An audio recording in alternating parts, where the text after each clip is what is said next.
In today's video, I'm going to teach you how to create and edit zip and tar archives with 7-zip. Before we begin, make sure 7-zip is installed on your computer. It integrates with the Windows right-click menu, which makes creating archives quick and consistent. To start, locate the file you want to compress or package. Hold the Shift key on your keyboard and right-click that file. Holding Shift brings up an extended context menu in many versions of Windows, which helps ensure you see the full set of options available, including the entry for 7-zip.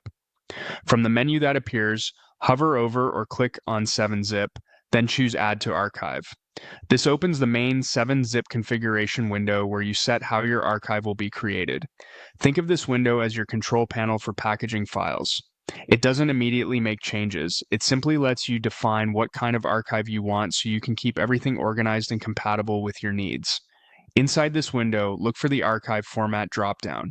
This is where you select the type of archive you want to create or update. You'll see options such as 7Z, bzyp2, gzippy, tar, wim, xc, and zip. Each has a purpose.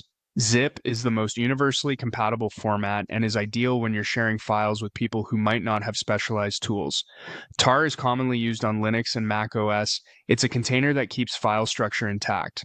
On its own, tar does not compress, it just bundles files. Formats like gzip and bzyp2 compress data efficiently and are often paired with tr in workflows, while xt and 7z aim for strong compression ratios, which can be great for reducing file size, especially on large collections. WAM is more specialized, often used for disk images and system deployments. If your goal is broad compatibility, choose zip. If you're preparing files for Unix-like environments or tools that expect a tarball, select tar. When you pick an option in this dropdown, you're defining how 7-zip will package your selected file. This same approach also helps when you want to edit an archive type. Essentially, you're re-archiving the content into the format you prefer, rather than just renaming a file extension.